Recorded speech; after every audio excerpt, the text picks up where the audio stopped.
Just got back from Publix, got some grub, and we're gonna do some work. We're gonna do some work right here on this Subaru. It's gonna include a lot. We are gonna do every single process that we can, except for the tires, because it doesn't make sense for this vehicle. It's gonna be a lot of paint correction. I'm gonna probably look at somewhere between a 2 to 3 step paint correction, or just an aggressive 2-step. I just have to see how the paint feels. And then we're gonna go crazy on the ceramic coating. I got some, some different stuff in the back of the back. Gonna be 3 layers of some crazy coating, very durable, extremely hydrophobic, all that good stuff. We're gonna put graphene on the windows, and we already did graphene on the wheels, so we're gonna see what that looks like. So let's jump into the wash. Let's go. I want to talk about our wheels today. These were previously graphene coated. It's been about a week and a half now, and this is going to be your first wash. So I'm going to kind of go through all of the processes and what we use, why we use it, and then obviously the outcome. Hands are a little dirty, but an example.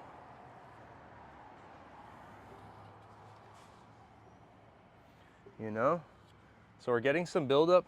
And this is, like I said, it's only been about a week and a half. I don't really drive too much. As you can tell, the brake dust is already starting to build up. And if the wheels weren't protected right now, all of this contamination would eventually start eating into your rim. That's when you get those really nasty kind of brown spots. What do? We get a product that fights brake dust.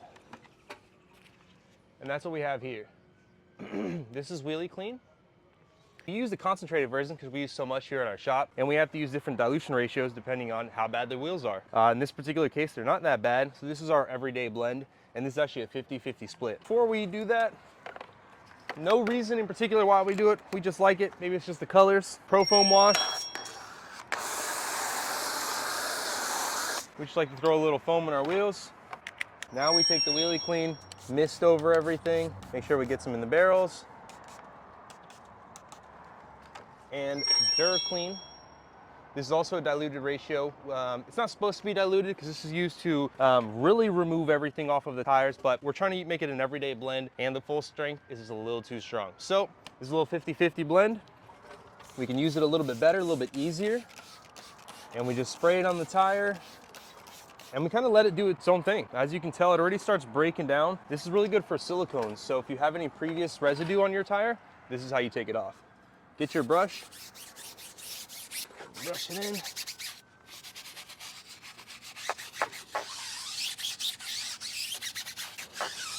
That's that. Grab your barrel brush, gentle strokes. You don't need to get too crazy. And that's the benefits of having your wheels coated already. If these weren't coated, like they weren't last week when I first did them, it was very hard to take out all the brake dust. In fact, for me to get everywhere, I had to remove the wheel and kind of work from the backside. So this allows me to get all the clean I need from the front side. And in this particular case, whoops, forgot one. In this particular case, we used it's called Graphene. It's called Synergy. It's our 10H graphene coating, and it's absolutely phenomenal. Extremely slick, extremely durable, and probably one of our best coatings. So that's what we did. Making sure we're getting all the little nooks and crannies. Since right now nothing's really sticking to the tire, it makes it really easy. So this brush does all the work. If it was the previous one, as I mentioned, without the coating, I had to use some more aggressive brushes. So work harder and not smarter is not the way to go. So now that we've done all that, hose it all off. Now you guys can see all the water just literally falls right off of the rims. And that's what you want, hydrophobic protection.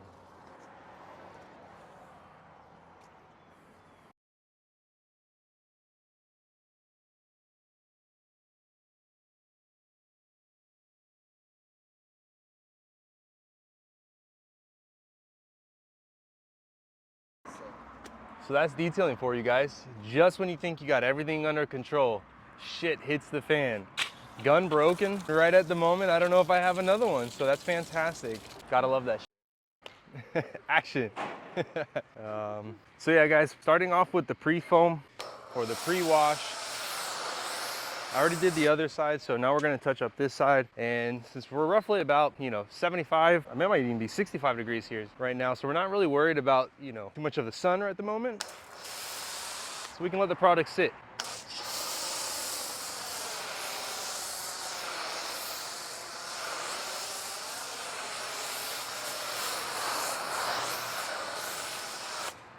And that's what you want. You want the product to sit because the product has the surfactants in it, and that's what you want breaking everything down. So you guys can tell, foam is nicely on the car, evenly. We're just gonna let it do its thing.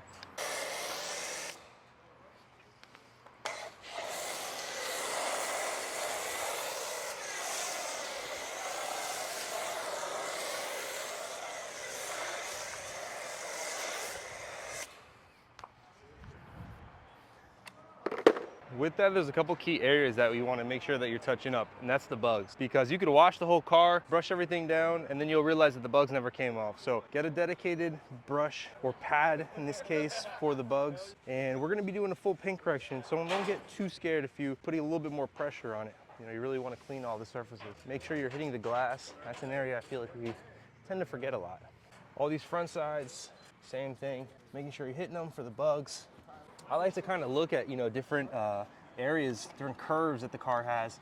A lot of times bugs like to get really caught up in there. So hitting the glass as much as you can of logos, and bring a brush with you as well. The brush allows you to get into grooves. And like I said, you want this as to wait a little bit. This is the pre-wash, so give it about 2-3 minutes. What happened? Oh, okay. Yeah.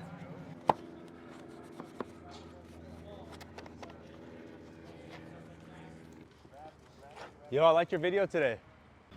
Yeah. Dude, he invited us out fishing. Hell yeah. Win-win. Oh, 392 Rubicon, different. Of course he does. So what I like to do, guys, with the brush is the brush gets around the edges that, as I mentioned, with certain brushes and pads and mitts, you can't get into. Make sure you have a dedicated brush for the exterior. Get into all the little nooks and crannies, and you'll see it start turning black. The different rubbers sometimes let off a little bit of gunk, and that's what you're there to do, to clean. Make sure you're getting your door handles.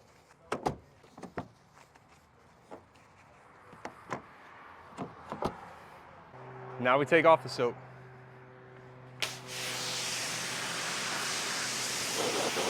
And the neat part is you can start seeing all the gunk buildup kind of fall right off.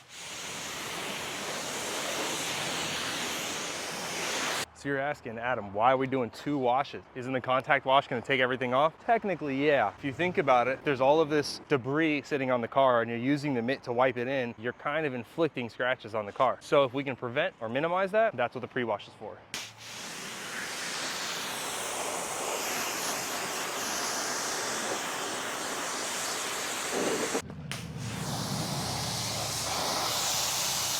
So if you guys come closer, this is after I put pre-wash, after I use the brush, and there's still some bugs stuck in there. When you don't have protection, everything has a greater chance of sticking to the surface, making it harder to take off, in time creating etching. And so that's why you want all these areas, in specific your front end, coated. Makes all this stuff come off that much easier.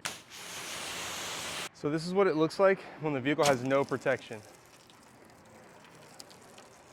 You can see that when any sort of water hits the surface, it doesn't bead off, it sticks to the surface. And as I'm feeling the surface, it's heavily contaminated, very kind of scratchy feeling. So, a lot of contaminants. Okay, bugs are gone. Thought that wasn't gonna work for a second. Yeah, so bugs are gone. And now we're gonna do the actual contact wash. So once again, we foam everything down.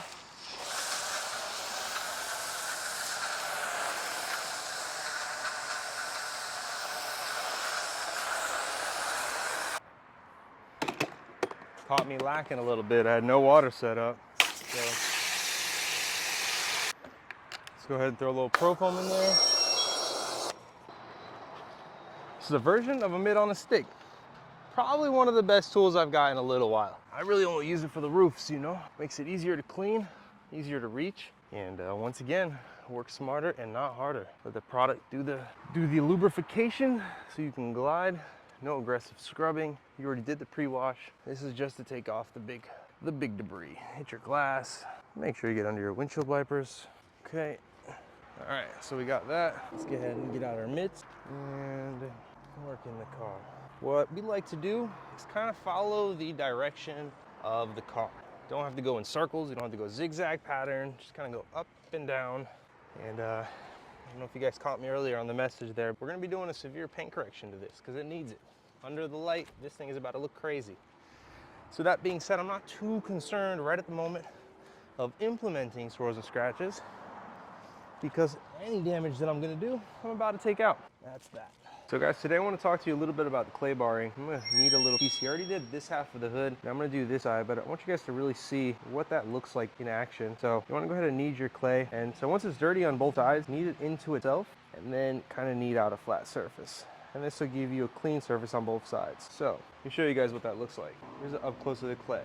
As you can tell, it's nice and clean. So you wanna go ahead and, oh, sorry. This is what we use to lubricate the surface. So this is clay lube from Dura Coating. You want to go ahead and mist on your surface. Once you have it properly lubricated, go ahead and lube your clay and go ahead and start extracting all the contaminants. And you'll feel it as you're rubbing it into the car. It's a little gritty and kind of stick. So once you feel it sticking, keep rubbing in that same area and it'll eventually loosen up. Kind of once it's loose, you know that that area has got cleaned. And you can go ahead and rub your hand on it after and really feel if you got everything. If you feel like you missed a little thing, go back and clay it again. On top of that, as I'm claying, even though I just washed the car, I can see like brown, I don't even know, water kind of getting off the car. And that's, once again, the clay bar extracting the contaminants from the surface, and now it's coming off of the surface. The better, or the more prepped your surface is, the more the coating, or whatever form of protection you're putting on the vehicle is gonna stick properly. Now check that out, guys. All this orange, yeah, that's all contamination that was taken just from that side. Imagine what the whole car would look like. Before, after, before, and after. Cool. So the car's all clayed right now. We're also gonna be putting ceramic coating on the windows. And if you didn't know, now you know that you can also clay bar the glass. Matter of fact, anytime that you clay bar the car, I would go ahead and clay bar the glass. You don't really experience the kind of grittiness that you feel in the cars. Paint versus the windows, still something you want to do. And anytime you're going to be ceramic coating or graphene coating or putting a coating on a car, clay bar it. So we're going to be coating all the windows. And so we're gonna clay all the windows, and kind of the same feeling when it comes to the windows as the paint. You'll feel that it gets caught, and then after a couple passes in that area, it'll start smoothing out. So kind of the same thing. Go ahead and rub it in, short little strokes, and you'll feel it all loosening up. One thing that I learned from mistakes, do not clay bar or do anything to glass. I learned the hard way. Long story short, there was an RV a client had, and he had a bunch of overspray on it. So he asked me to do something to it, and I don't know, I guess I just wasn't thinking properly in that moment. And so I clay barred the glass, and something told me to polish it, right? Because I guess I just was my instinct. Wow, was that a bad idea? I'm talking, I left such a large blemish on the glass that it was scary embarrassing. This was an amazing client of mine. I mean, I did like 4 of his cars, all coated, the whole 9. Even the RV was coated. And so for me to screw up that, it hurt, it hurt. And then the worst part is I called Mercedes, because it was a Mercedes van on top of that, to figure out how much this mirror was. Just the mirror was $1,000. What I charged him, that was like mostly the whole payment. So the whole scenario was rough. Like I said, this was a great client of mine. Almost became a friend, you know, just of how much we've interacted together, but he wasn't even too worried about it. It's such a brand new vehicle for him that he had a warranty. They went ahead and took care of it. So nothing ended up happening on my part, thank God. But I was very upfront with the client, let him know the situation, what happened, what I did. And like I said, luckily it just worked out for the best. But those are scenarios that you have to keep in mind, you know, like what is the reaction to your action? And that was not the right action nor the right reaction. So FYI, do not touch the mirrors. So that's that. Full car, it's clay barred, and this is what it looks like when it's dry. You'll see it's splotchy. Look at that, all over the glass. And so what we like to do is we'll like to hose off this. You can obviously wipe it down because you're gonna go through a full paint correction. I'm gonna go ahead and take it outside, do a little wash, and then I forgot to put iron remover on this. Let's take it outside and spray a little iron remover on you, okay? Let's set you guys up right here. All right, and get you guys all set. Boom, and bring you out a little further. All right, cool. So now you guys can see me drive out. As soon as I can find my keys, I don't know where it is. Oh, it's exactly where it should be, hung up. Okay, okay, okay. Let's not hit the car with this cart.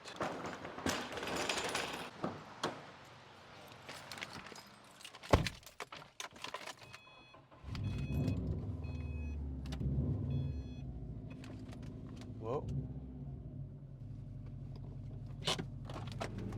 Yep, so that's that. So now that the car is outside, I want to put you guys here. We get some good lighting.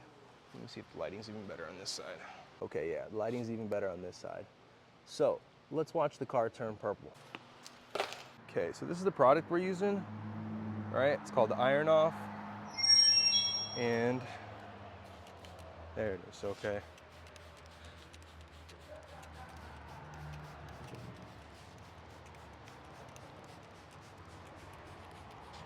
And once again, since I'm gonna be coating the entire car, top to bottom, left to right, glass, paint, trim, wheels are already coated. Screw it, we throw some on there too. Why not? It don't hurt. This is designed to be on the car.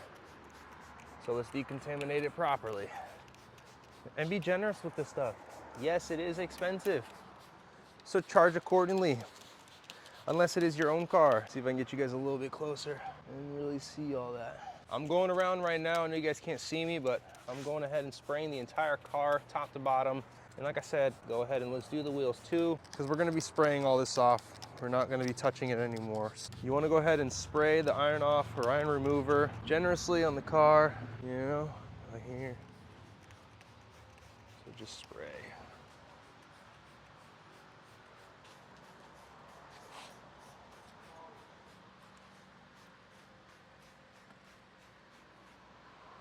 And back up so you guys can see that process. Oh, all right, there it is, guys. So once you spray down everything,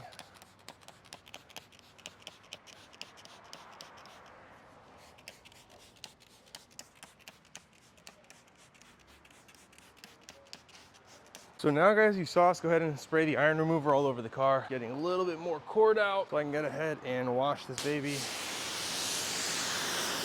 And so previously, as you guys saw inside, we did the clay bar. So that took off any grittiness to the surface. This is now a chemical decontamination. But thank God I did the chemical decon because one, I totally forgot, so we should do that. Two, it seems to be taking off a lot of contamination.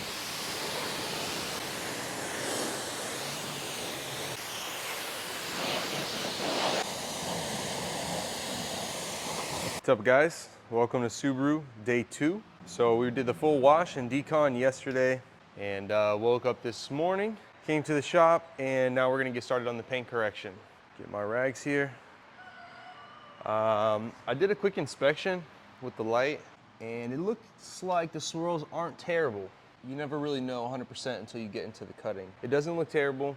Honestly, a lot of the marring that I'm seeing is from the clay bar. Anyway, that'll come out easily. So I'm actually thinking of doing the same combination as I did for the Corvette that we did recently. Show you guys here. This is medium polish.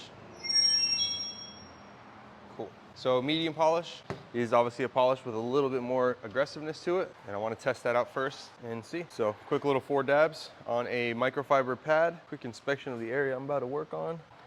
Not too much going on here. I'm going to do the looking at the paint here, as I mentioned, it's not too bad. And so what I'm seeing is scattered swirls, a little bit of marring from the clay bar, but it doesn't look like the scratches are deep where we have to get with like an aggressive cut.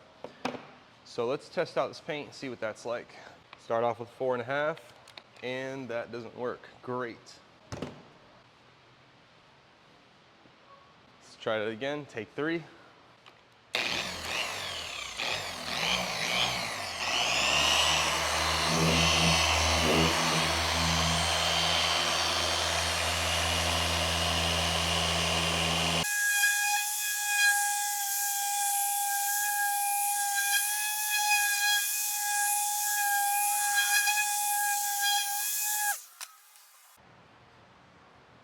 So let's see what kind of results that gave us. That looks good. Nailed it on the head. Perfect combination. So we're gonna go with medium cut polish on a microfiber pad. That gave us 100% the desired cut. Obviously, as we go around, we're gonna inspect the areas that we're working on. And if we see an area is a little bit harsher, maybe add a little dab of compound in there, give it a little bit more strength. That looked pretty great to me. The only thing is something that I'm gonna have to work on here. So if you guys look a little bit closer here, there's a giant bird turd that started to etch its way into the clear. So now I have a cool little pattern there, but it's not so cool, you know? So I'm probably gonna give that little spot a little wet sand, see if we can soften that up a little bit. So I'm not gonna do nothing too crazy, probably just gonna do a 3,000, 5,000. Everything's kind of everywhere right now. Let's see what we can do. Backing plate, or I think that's called a backing plate. I'm not even sure. Okay, I got a little 5K right here, and I have some 3Ks right here. Yep. This is how you do it. Grab a little pre-cut 300 that you already have. If you have a bigger sheet, put it on there and you'll be able to trace it out. Yes, I know this one's not perfect, but it is what it is. See if I got a better one here. Don't think I do. This is gonna have to do, guys. This is gonna have to do.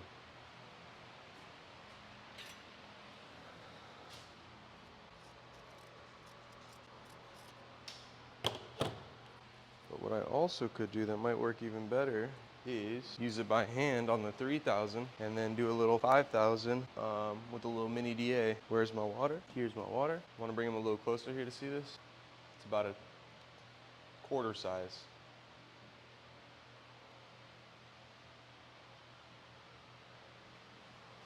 Cool, so what you want to do, get a little bit of water. That's not water, don't spray that on your car. What the f?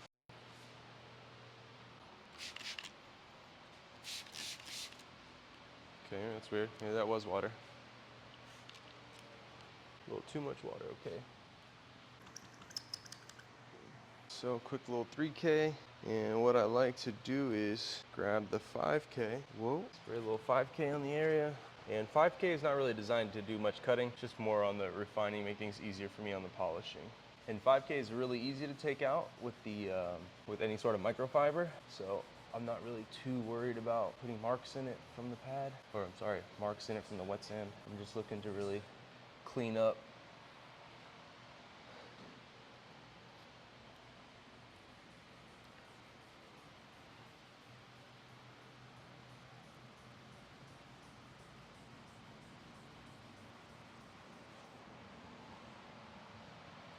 Yep. So like I was saying earlier, usually I use a little DA, but I guess I didn't expect to have a bird. If you guys watched any of our other reels, you know, I made a big point in my video about the Corvette that it's always good to have the, you know, different size tools, and I mean that. And so with this is a perfect example. You know, I did a test spot and I saw kind of what the cut was, but now I did a little bit more of an aggressive patch here. So I'm gonna step it up with step one. Probably just do 2 little dabs and switch to my 3-inch, 4.5 speed, purple wool.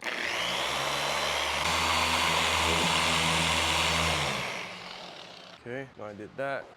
Do a quick inspection and see what that looks like. Okay, so there's no wet sand mark. The area that I was working on, which is that bird shit somewhere here, maybe it's on the other side, it has diminished significantly. So kind of what we wanted, you know? So you guys are getting really close to it. It's right here. Barely even tell that it's there now. That's kind of exactly what we wanted. And the reason I didn't go so aggressive with my wet sand is because I knew this paint a little bit on the softer side based on the first test. And so it wasn't necessary to really get too deep on the cutting. And with that being said, the refinement wasn't too bad because the wet sand marks, like I said, didn't go too deep. I only used 3,005. So I was able to refine it pretty easily back out. And that's kind of what you want, you know? You don't want to put more work for yourself. Been there, done that. So now I'm gonna go back to my 5-inch I'm probably gonna hit that spot once again with the polish just to even everything out, but then I'm gonna continue on the rest of the hood. So medium cut, microfiber pad, speed 4.5, 4 dabs. And you wanna do, give or take, like a 2x2 section. Sometimes I kind of base it off of the panel of the car. So, you know, this is probably like 1 foot. And so instead of only going to maybe like here, I'll probably take this whole piece down all in one shot. So, but that all varies, you know, if you have a harder paint, you're probably gonna work smaller sections to be able to cut better.